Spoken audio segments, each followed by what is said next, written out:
If you're not using it, you will fall behind because we're doing the work of 4 people while you're still doing the work of 1. That's crazy. Yeah, the only thing I gripe about it, it'll speed up, but it does take a while to do different tasks. The AI agents can do any tasks that you ask it to do. It can go through and audit calls. It can go through and audit SOPs. It can go through and manage your social media inbox and reply to people. What point are we going to have where it's just humans aren't communicating, it's just AI bots communicating back and forth with one another? Welcome, my people. Welcome to another episode of the Cash Physical Therapy Headquarters Podcast. Today, we're talking all things AI. It has not only already changed every single person's life dramatically over the last 2 years, but it is making massive changes in how we run and operate our businesses. So today, we're going to be talking about a lot of the different AI tools that are out there that you should be utilizing, and comparing and contrasting some of the different options that are out there and the use cases you should be using them for. So if you get value out of this episode, don't forget to like, subscribe, and share this episode. I think it's going to save all of you a lot of time, and some of you, you're going to be a little afraid about it. Ben, what's your take on AI's takeover the last 2 years? Yeah, I mean, it's crazy how fast it's moving, and it's only going to move more quickly. We're going to see that hockey stick curve.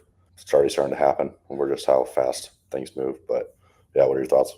It's actually terrifying. It's so cool, but it is terrifying. Specifically, not like ChatGPT or Claude that we're going to get into, but specifically ChatGPT agents that we're going to talk about here in a little while, and its ability to automate tasks that you would need normally an admin or a VA or an employee to be able to execute, and how much easier it makes running an operation.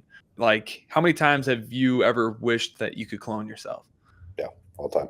All the time. ChatGPT agents allow you to do that. I'm going to share some stories about that. But first, I want to just talk about the day-to-day uses that business owners should be using AI for right now that would save them a tremendous amount of time, and then get into some of the personal use cases that we're using it for. So right now, for yourself, are you using it to run ProKinetics in any way?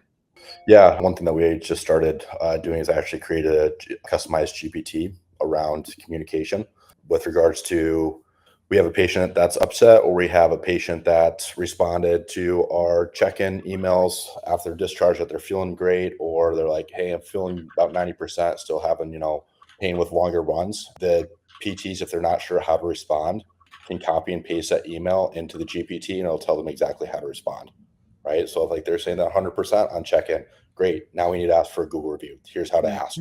They said they're at 90%. This is how to answer empathetically. Congratulate them on feeling good, on being able to do X, Y, and Z. Encourage them, let's close the gap of the last 10%. Let's get you in. I've got X, Y, and Z available. Let's get you in here, right? So it's really helping the team cohesively respond and communicate to patients in the ProKinetics way, right? Everybody's got the different personalities and different ways that some are comfortable asking for a Google review, some are not.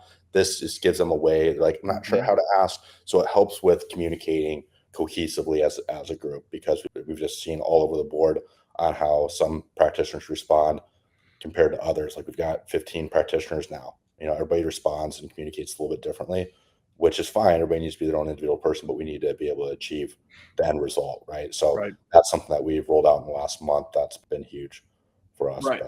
And it's so crazy. That was one of the first things that we rolled out too. It's basically an SOP assistant, where inside of Slack, anyone can go hey, where's this? How do I do this? And just, it pulls up the SOP and breaks the whole thing down. One of the members of our team at Clinical Marketer, that was one of the first things that he implemented for our clients. They were asking really repetitive questions about how to use our high level account. And so he just went into Slack, into the high level support channel, and built a bot that's connected to the high levels database. So now whenever someone asks a simple question, it just shows them, here's exactly what to do step by step, and here's a video to help. And it's so easy. It was so easy to do that. That used to be a full-time person's job. There's agencies that we almost hired for a high level and technical support that literally costed, $5,000 to $10,000 a month based off of, our business size. But it's so cool and crazy how it can do that. There's another one that one of the guys on the team just built for internal uses within high level and within Slack, where if anyone gets stuck on how to do something to help one of our clients, or they have any questions about like where something is within the curriculum, whether you're in Mastermind or in Booked, it'll automatically, we can go in here, go into the chat, and it's just a chat conversation, and it'll direct us to where everything is so that our team can always be on top of it. Even as our curriculum and our SOPs evolve, it updates everything dynamically. Like, when else could you ever, the amount of man power it would take to be able to do that before AI is nuts. Yeah. It's going to be interesting to see how AI is integrated in with PT. Honestly, I've thought about creating a ProConnect GPT for patients. Like you have a patient or you have a question about your injury, or like you had a flare up, like you're not sure what to do. You kind of get in a gray area with that on it. But curious, I'm trying to figure out how we can integrate and leverage that as like an answering, like a support channel to a certain extent, without losing the personal touch of ProConnects too. But that's something I think is going to be a game changer if we can figure out how to integrate that in a safe way with healthcare.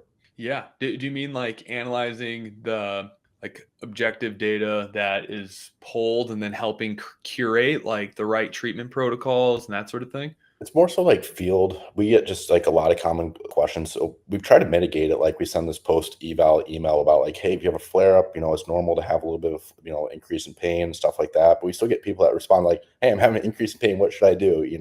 It's to normalize and just answer really commonly asked questions, or like questions on their HCP. Like, hey, I'm having a question on this exercise. Yep. Do I need to do it this way? Or fielding really common questions that aren't life or death and can be actually answered by AI. Yep. So, yeah, totally agree. I think that's going to open up an entire industry. Probably already getting started. Is each business is going to have its own unique AI personality that supports and guides its clients. I think there's always going to be obviously the need for human interaction, but there's going to be just such a scalable way to interact and stay in touch with people that would take a team of 5+ admins to be able to do the same level. And with how good AI is actually getting at having like a personality, at sounding indistinguishable between talking to a person, within the next 6 months, you won't be able to tell unless you ask, because by law, currently, it has to admit that it is an AI. That's going to be really, really interesting. Yeah. As what point are we going to have where it's just humans aren't communicating? It's just AI bots communicating back and forth with. It's crazy. I mean, in general, we're actually just talking about that. We're watching like something so stupid. I hate these shows, but we're watching Love is Blind. And the whole time they never see the person. It's just this interactive voice that they're falling in love with. And I couldn't help but just sitting there and thinking, it's like, all right, someone's going to make a game show where you have to guess if you just fell in love with a person or an AI, because there's no way they could ever possibly know. So it's like, yeah, these things are getting so good at modeling and like impersonating empathy and personality and emotions, where it's going to be, it can replace a lot of human interaction for people, which is what makes it so dang terrifying, because that there are people out there who are going to lean into that. And I think it can be very helpful for some people and be very destructive for a lot of others. I had a conversation with one of my buddies. I was like, hey, did you see the like awesome stat like that? And like Gen Z generation is not drinking as much, like their alcohol consumption is down. I'm like, oh, this is such a great thing. He's like, no, it's not a good thing. He's like, you want to know why they're not drinking? He's like, they're not socializing. He's like, they're not consciously choosing not to drink. It's a byproduct because they're not socializing. I was like, oh shit, it is not, that might not actually be a good thing, So it's not, he was making the case it's not a conscious decision that they're choosing not to drink. Is because they're not getting out in social situations that they have to say no to. Just they're not. Yeah, that's insanely believable. I haven't thought about it like that. I was been very optimistic about it because health and wellness sales are like exploding, trending up, even though buying power is going down. But that's probably because of our generation. We destroyed our bodies in our teens and our 20s, and now we're like, oh shit, that's we're a part of the trend of health and wellness. But I think it's weird. So I hope I hope that's not the case. Anyway, but yeah, AI with that population, it's getting crazy. But anyway, let's digress into how people can start actually using this today, both in their business and in personal life, because there's so much cool stuff that's out here for it. So within business, ChatGPT right now can natively connect with all of your Google Drive folders. That means that if you need to find anything, if you wanted to have a database of your SOPs, anything, it can automatically be connected to that. So you have this point person, this Jarvis for your business, for you and your team to be able to go through training, to go through SOPs, to find particular any information that they're looking for. That's one of the best use cases I can think of if you already have an established team and get that done. Because I'd be willing to bet you have this big binder with your company policies and your SOPs that you take people through during training. Maybe you have a training library they go through when they first onboard, but no one ever looks at that again until they're in trouble or they're on a performance plan and then have to go review it. But this is like very interactive on a day-to-day basis that can buy your time back so that they're going to that rather than you. What do you think is the next biggest use case? Next biggest use case, I think it's really just team support. Like that's the thing too, is it hasn't gotten to this yet. I've just been too lazy. Is you can, like you were talking about earlier, you can upload 10 PDFs to a GPT at a time and it'll teach it. And then you can automate it where it's connected to Slack, where now your team can ask for resources. Right now, from my understanding is, correct me if I'm wrong, you can connect your Google Drive to your personal ChatGPT. You can't connect it to your own made GPT for people to search. So right now, I'm just waiting. I know it's going to happen. I'm just waiting until I can connect that Google Drive to that GPT, because then I'm going to connect it and provide it to the team. Like, hey, for somebody that's just starting out, how do I ask for a Google review? Yep. What's the SOP for that? Then it'll get that to them. Technically, it does have that capability to do it. You just have to manually do 10 PDFs or 10 resources at a time. And I'm just not going to invest the time to do that or teach it. I could teach, I guess, a VA to do it. But even then, I just know it's going to be eventually within the next few months just to click the button. But that's how I see is like actually team support is going to be a big thing that I'm most looking forward to. So that makes really powerful one. I would say the next biggest thing that practice owners need to be using it for is for analyzing their data. So a lot of folks aren't tracking their KPIs, and you should be. Shame on you. Get on that. You know you need to. But those of you who are, because someone told you you should, still don't know what it is you're looking at or how to use it for information. You just know that you need it. And so what you should be doing is making sure that all of your data is updated into some sort of Google Sheet, and that is connected to a particular GPT, whether it's just a regular, it should be custom GPT, one that you own, that is private to your business, that is connected to this living document, so that at any given time, you can ask it to use the theory of constraints and to figure out where the biggest constraint in the business is, give the list of ideas on how to improve that constraint, and then run a mild projection on if each one of these issues in the business improved by 1%, which is going to impact profit the most, and pinpoint the exact thing, the right strategy that you should be working on every month, every week, every day. And it's crazy. We're working on a project behind the scenes so that it uses our scaling method. It's our custom GPT, so that all of our clients can plug their KPI sheets and their data trackers into it, so that instead of needing a coach to analyze your stuff and tell you what to do all the time, it can tell you, here's exactly what the problem is. Here's our SOPs. Here's our training. Here's how to fix it. Yeah, I think it's going to be great. The thing is, I think where it could go wrong is if somebody that's never analyzed data or isn't tracking KPIs and know that they're tracking it accurately, now you're going to get all jacked up recommendations. And they're not going to know they're jacked up because they don't know the ins and outs of their KPIs. So I think it's really important for somebody to know their KPIs in and out and be able to make decent decisions so they can realize, hey, was this cell mistyped? Did I enter data incorrectly? And now the AI is not going to necessarily always be able to pinpoint if there might be a missing data point that was entered incorrectly, right? And so I think it's making sure that the individual knows how to analyze KPIs to be able to pinpoint if the AI might be off too, or just not analyzing it wrong, but the input on your KPI sheet is wrong. But if you don't know how to analyze and know your KPIs, then you'll be subjected to. I will say though, very it's so close to being able to notice mistakes and anomalies and like pinpoint them. Like when I get into like the AI agents, I'll talk about that. I was watching it like make mistakes and fix itself, and it was like, holy shit, how is it doing that? It's crazy, and it's just in its infancy. In like next 6 to 12 months, I mean, ChatGPT 5 was already like crazy enough, but it's like, yeah, I think the whole coaching industry is going to be rocked because most coaching programs out there are taught by people that weren't that good at business. They're the people that, they're coaching because they learned that it's like you just have to be 1 or 2 steps ahead to sell something.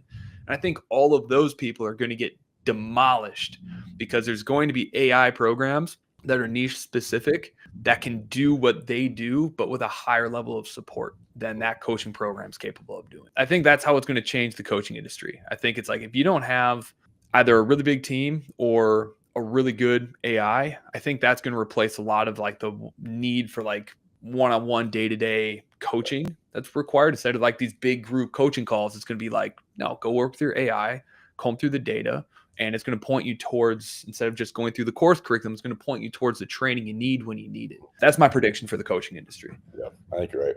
It's going to be cool. That's why we're working on it. Okay. So data is the other one. The next one is copy. Now, there's 2 different AIs that everyone should be using, and everyone should compare and contrast both of them. One is ChatGPT. Everyone probably is aware of it at this point. I use it every single day of my life. I don't even use Google search anymore.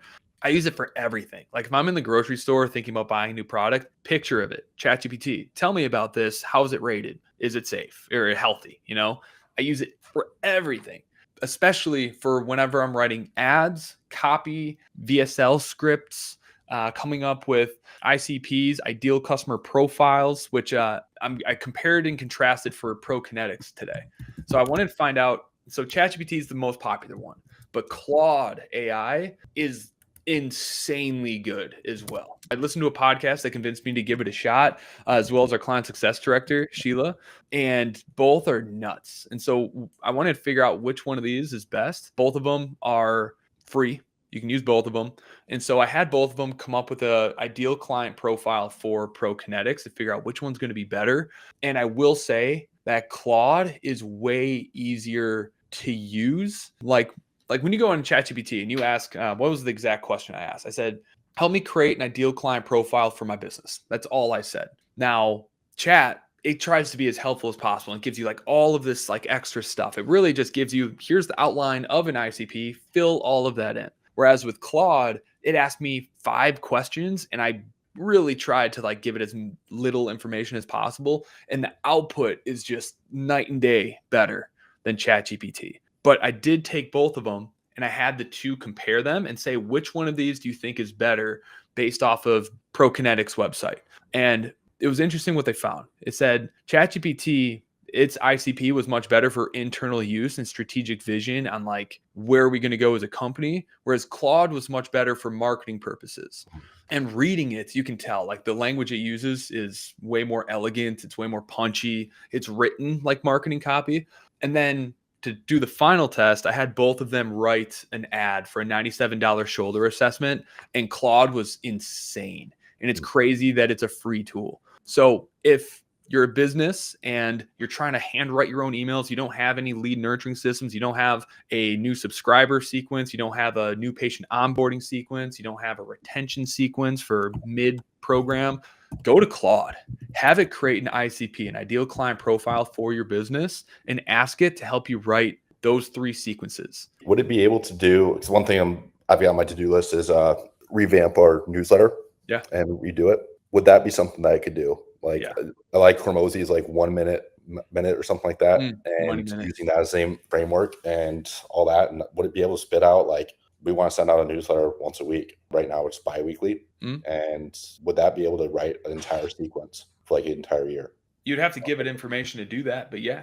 So if you like, if I would go and ask it, like, hey, I need a weekly newsletter for the rest of the year. Help me do it.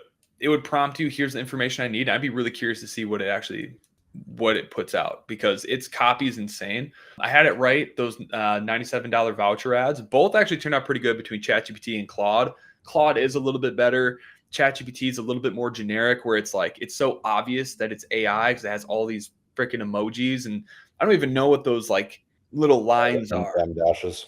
What are they called? The M dashes. The M dashes. Yeah. And it's like no one ever used that before AI, like ever. And now all of a sudden it's everywhere. So it's like they didn't actually write that. I don't even know how to make one of those on a freaking keyboard. Do It's you? insane. So that was actually one of the hardest things to configure with the GPT that I made with for ProKinetics, like the emails. I'm like, I don't want M dashes in there. I don't want to see that it's AI generated. I put in every which way to like not include M dashes. It took me about a good 30 minutes. And I threw it in like GPT and like, Yeah.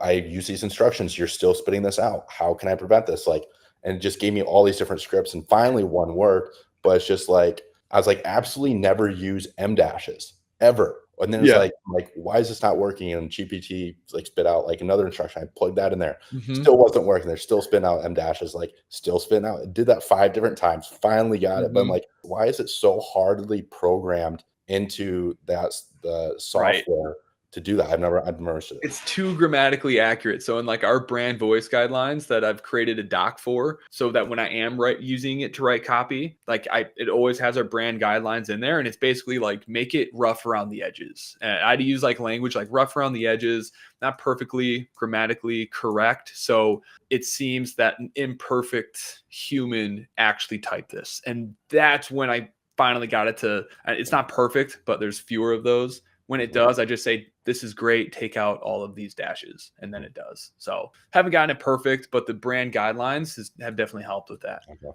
Yeah, I'll have to look into how to do that too. Yeah. So anyone, I would also go to Claude. Anytime you're using it for AI for marketing, use Claude. It's free. Have it create your brand voice guidelines as well as your ICP, your ideal client profile, and then have those 2 PDFs handy, always saved in there whenever you're asking it to do something. And it's incredible what it's able to produce. Night and day better than ChatGPT.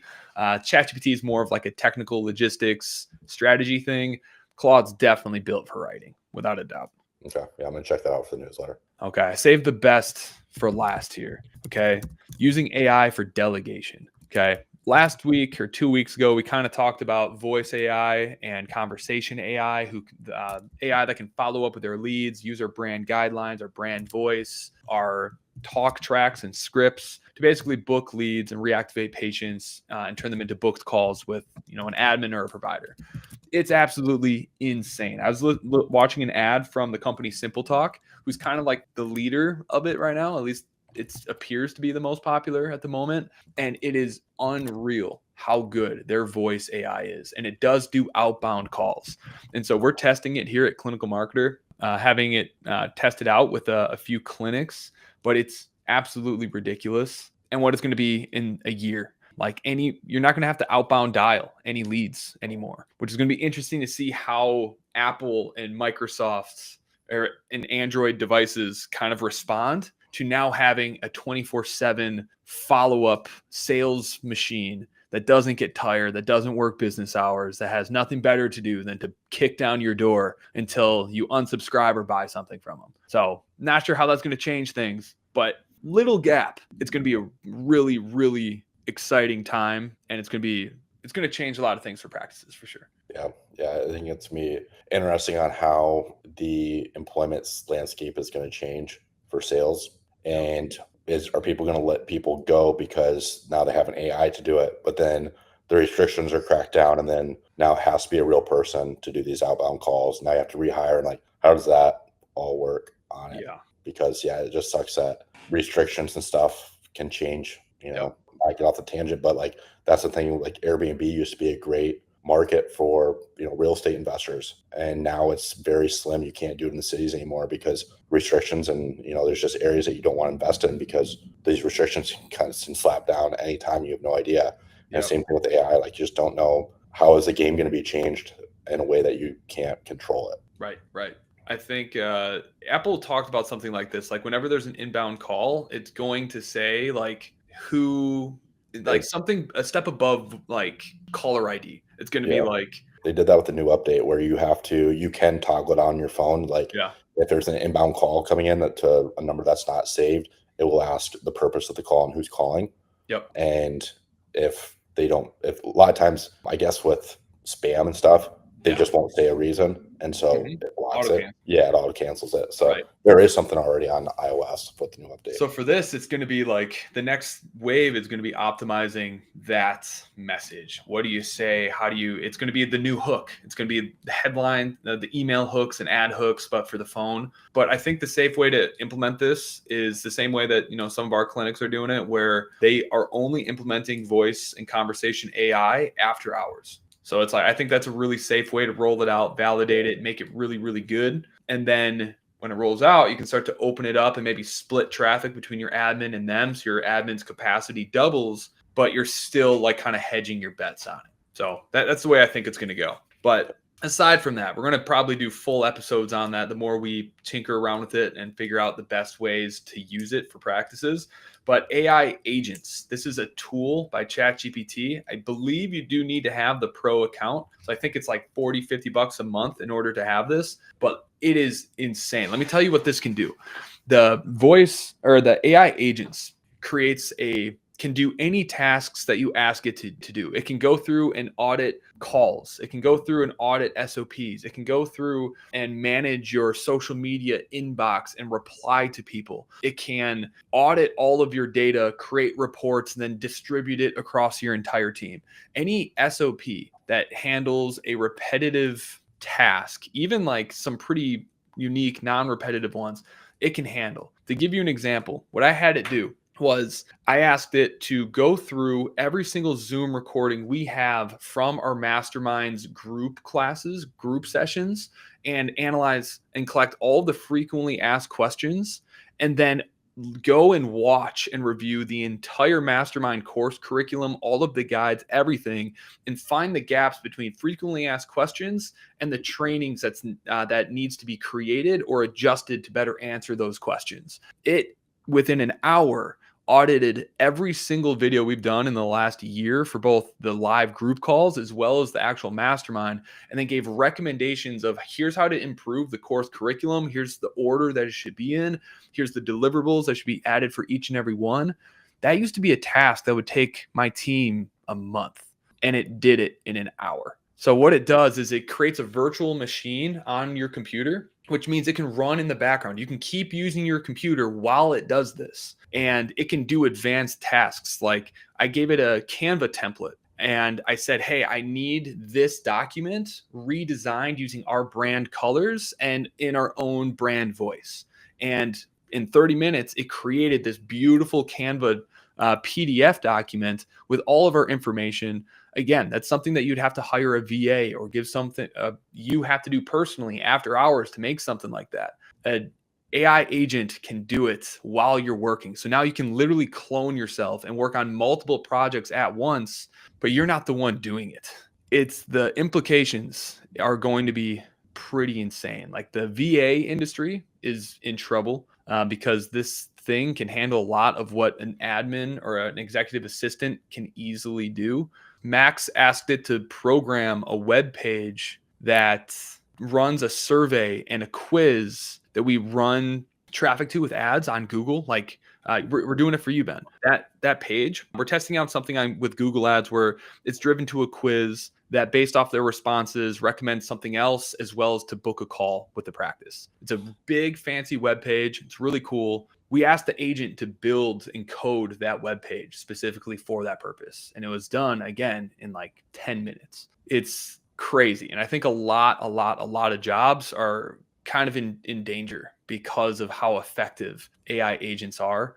Like Max, he just bought a second computer for his office that doesn't have a keyboard or anything, just so that every day he can start and end his day by giving the AI agent a project for something that he would normally give to an ops person or to a virtual assistant. And constantly around the clock, it's completing projects for him that doesn't cost a cent, and it doesn't slow down his computer because it does take processing power. So he just created a second workstation for an AI assistant to be pumping out high quality work, complicated work all day.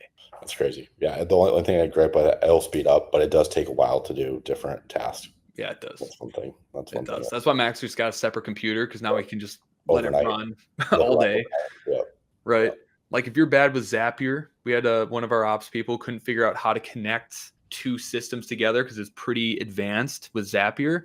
They were convinced it couldn't be done. We asked the agent to do it and it got it done in 10 minutes and it worked perfectly. And it didn't get it right the first time, but it saw that it didn't get right. And then it tried its plan B and then got it right. So it keeps doing it and learning and tinkering with it and actually gets it done. Crazy. Right? We just did the same thing for building out our sales pipeline for our setters. Built a new pipeline within CM Hub, made sure all the integrations and workflows were updated and corrected for anything that kind of got broke by creating this new pipeline, and then created an SOP for how to use it.